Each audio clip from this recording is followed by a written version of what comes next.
Juan, 24 de abril. Desde hace 3 noches ha venido una bestia, algo para nada agradable, semejante a un pequeño búfalo o toro, totalmente negro. Estaba muy espantada. Saltó sobre mi cama. Cuando lo rocié con agua bendita, desapareció. 25 de abril. La bestia vino 3 veces durante la noche. En él no se alcanza a ver nada humano. 26 de abril. Vino en el día. Tiene el rostro humano, pero demasiado negro. Produce terror. Incluso podría ser el demonio, pero no quiero dar lugar a estos pensamientos. 27 de abril. Lo encontré en mi habitación, cuando ya iba a dormir, mientras recitaba las vísperas. Aquello comenzó a correr y saltar de un lugar a otro. Me golpeaba de un modo que entonces decidí no acostarme y salí al pasillo. Permaneció en mi habitación. Después de un rato volví a entrar. No vi nada. Mas apenas entré, se lanzó sobre mí y me tumbó en el suelo. Sentía morirme de miedo. Su cara estaba justo junto a la mía. Yo le dije: «Vete, quiero ayudarte, pero no me toques más». Entonces comenzó a gritar y se tiró hacia atrás. Yo le pregunté: «Dime, ¿eres un alma?». Él dijo: «Soy Juan». Yo le pregunté: «¿Por qué estás como una bestia?». Él me contestó: «Mi pasión». Mientras tanto gritaba. Le pregunté: «¿Debo hacer algo por ti?». Él me dijo: «Todo lo que puedas, sufro mucho». Luego empezó a saltar como un loco, o más bien, como una bestia enfurecida. 12 de mayo. Juan viene mucho más de lo necesario, siempre a 4 patas, como una bestia furibunda. La cara se le ha vuelto un poco más humana, su piel está húmeda, como si hubiese salido del agua. 17 de mayo. Sufrí terriblemente. El tremendo miedo y la angustia me debilitan demasiado. 22 de mayo. La indeseada visita vino todas las noches. Ahora sí puedo reconocer bien su cara. Es el doctor Juan, que parecía un hombre muy bueno. 25 de mayo. Se ha vuelto más espantoso y, por lo mismo, siento ahora más miedo. Me gritó: «¿Por qué no me das nada?». Le contesté: «Yo te doy cuanto puedo». Al instante se arrojó sobre mi cama con furia. No supe qué sucedió después. Cuando recuperé el sentido, estaba acurrucado en un rincón.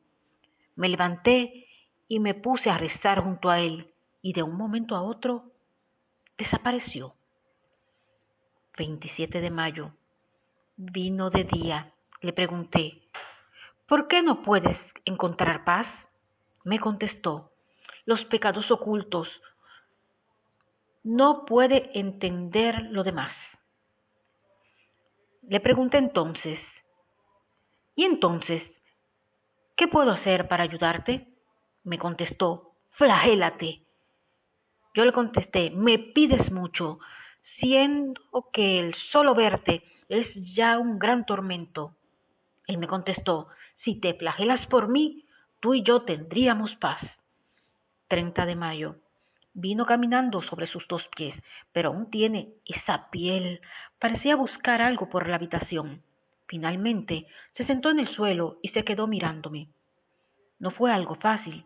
De todos modos, pude darme cuenta de que sus ojos ya habían perdido aquella malvada expresión. Le pregunté: «¿Te he ayudado más?». Él dijo: «Sí». Le pregunté entonces: «¿Por qué no viniste a mí antes?». Él me dijo: «Aún no me era permitido». Le pregunté: «¿Por qué vienes a mí a pesar de haber más personas que pueden ayudarte?». Él me dijo: «Tú estás más cerca». Le pregunté: «¿Y cómo te soy más cercana?». Él me contestó: «Tu alma».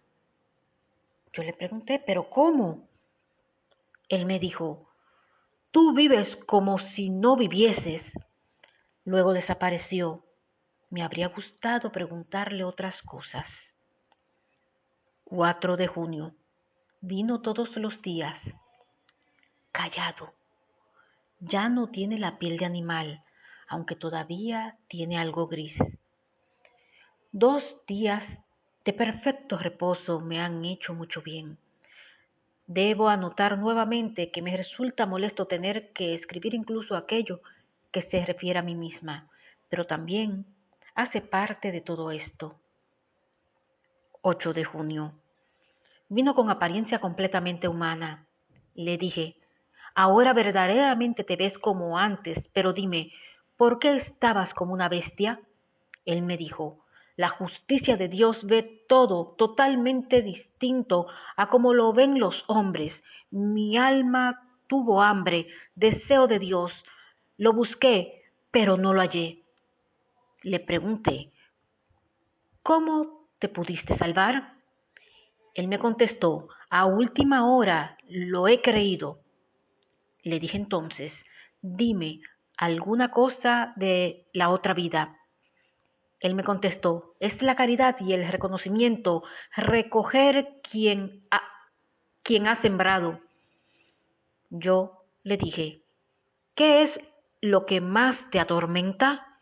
Me contestó, el deseo. Le pregunté, ¿el deseo de Dios? Él me dijo, sí. Yo le contesté, ¿aún estás totalmente separado de Dios? Él me dijo, yo me encuentro en un lugar intermedio. Le pregunté, ¿en el purgatorio? Él me dijo, no. Dijo algo más que me fue imposible entender. Tal vez sonaba como arriba, pero no estoy segura. 10 de junio. Dime exactamente dónde estás. Él me contestó, en el espacio intermedio. Le pregunté, ¿qué quieres decir? Él me contestó, entre la oscuridad y el resplandor.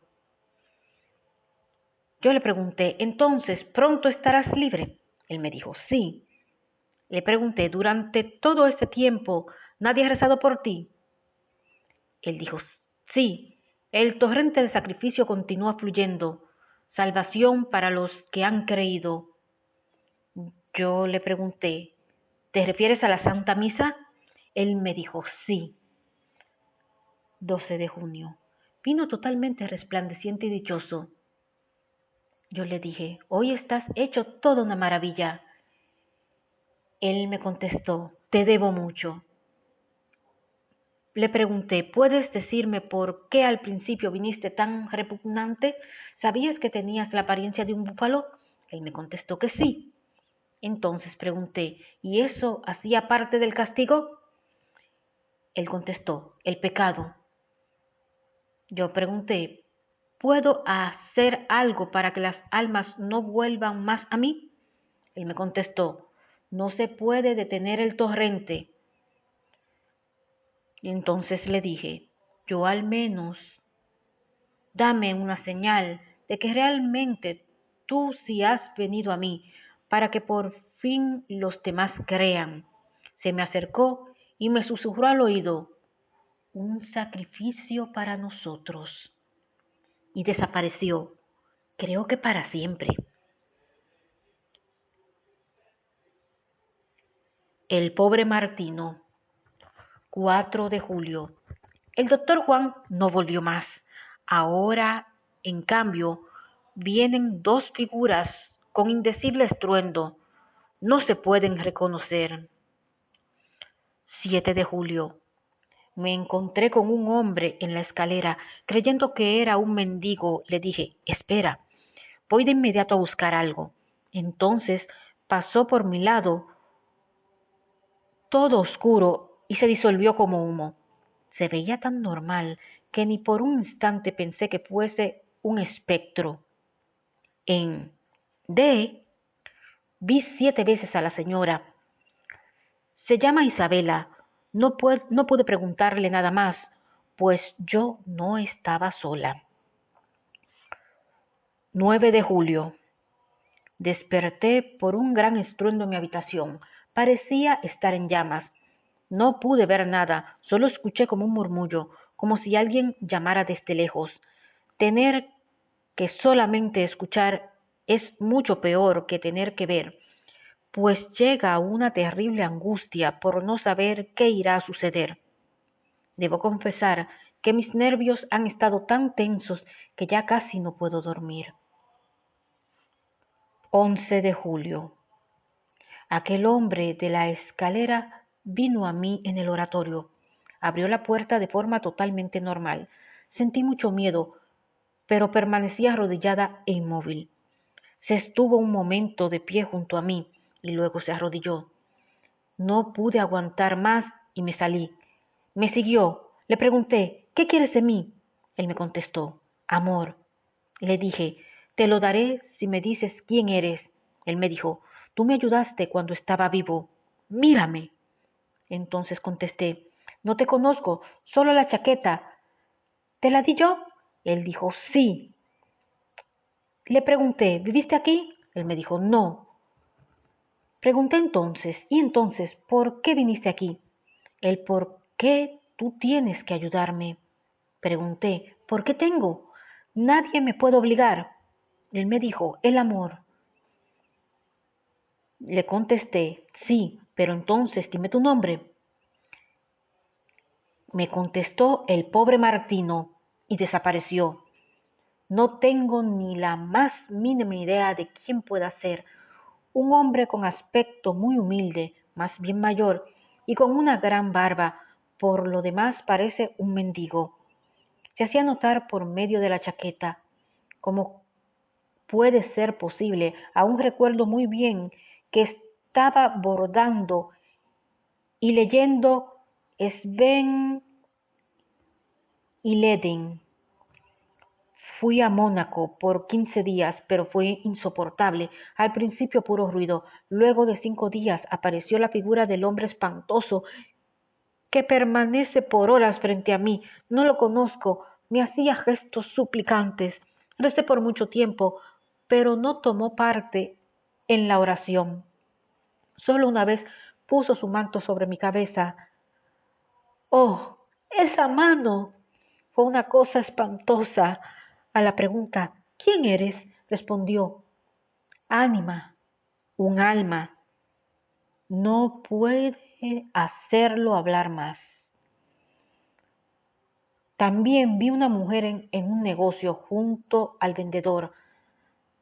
Al preguntarle algo a ella, el hombre me miró totalmente sorprendido. Después ella desapareció. Cuando fui con mi hermana a la clínica, me encontré con 2 mujeres en el pasillo. Tenían una expresión de tanta tristeza que tuve que preguntarles cómo se encontraban. Tanto me conmovieron. En la cara de una hermana de la misericordia pude notar que me tiene por loca, pues, de hecho, allí no había nadie más para esa monja. Apenas regresé a Val, vino el pobre Martino al jardín. Le pregunté, ¿te has dado cuenta de que rezo por ti? Él me dijo, sí, pero dame un poco más. Yo le dije, te agradezco que no vengas de noche. Él me contestó, los otros me lo impiden. Le pregunté, ¿cuáles otros?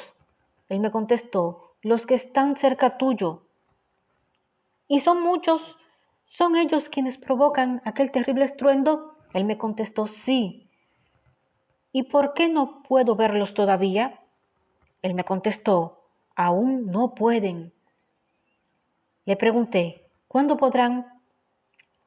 Él me contestó, cuando se encuentren en un nivel superior. Le pregunté, ¿tú ya te encuentras allí? Él me contestó, yo me encuentro en el espacio intermedio. Yo le pregunté, ¿solo pueden venir a mí aquellos del espacio intermedio? Él me dijo, no, todos encuentran el camino. Yo le dije, pero dime, ¿qué cosa es ese camino que los conducen todos hacia mí? Él me dijo, fatigoso, pero tú nos atraes. Yo le pregunté, ¿dónde estás sepultado? Él me dijo, en Erlangen. Luego desapareció. Cuando dejo de mirar aquellas figuras, se irritan más, creo, con frecuencia. Por la noche el ruido es insoportable y después de eso también tengo que verlos. En U vi 16 veces a Isabela. Le pregunté, ¿de dónde vienes? Ella me dijo, del tormento. Yo le pregunté, ¿eres parienta mía? Ella me dijo, no. ¿Cuándo moriste? Ella me contestó que en 1846. Le pregunté, ¿en dónde estás sepultada? Ella dijo, en París. Le pregunté, ¿por qué no encuentras paz? Ella dijo, nunca pensé en mi alma. Pregunté entonces, ¿cómo te puedo ayudar? Me contestó, una santa misa. Le dije, ¿entonces tienes más parientes? Ella me dijo, ellos han perdido la fe. Yo le pregunté, ¿has estado todo este tiempo aquí en el castillo? Ella me dijo, no. Pregunté entonces, ¿y por qué ahora? Ella contestó, porque tú estás aquí. Le pregunté, ¿pero mientras viviste, pasaste mucho tiempo aquí? Ella me dijo, sí, fui la amiga de muchos. Es impecable, tiene una paciencia totalmente normal. Ahora hay otra cosa que me inquieta bastante. Mi habitación aparece repleta de llamas, incluso de día. 11 de agosto. El pobre Martino volvió mientras me encontraba en el jardín. Le pregunté, ¿qué quieres ahora? Hago todo lo que puedo por ti. Él me dijo, podrías hacer mucho más, pero piensas demasiado en ti misma. Le contesté, tú no me dices nada nuevo. Por desgracia, dime alguna otra cosa si ves algo malo en mí. Él me dijo, rezas muy poco y pierdes energía yendo de un lado a otro con la gente. Yo le dije, lo sé, pero no puedo vivir solo para ustedes. ¿Qué más ves en mí? ¿Tal vez algún pecado por el cual tú estés sufriendo? Él me dijo que no. De lo contrario, no me podrías ver ni ayudar. Yo le dije, dime alguna otra cosa. Él me contestó, recuerda que soy solo un alma. Me miró con tanta dulzura que me sentí llena de alegría. Aún quería saber más de él. Si pudiese dedicarme del todo a las pobres almas, sería algo hermoso. Pero los hombres...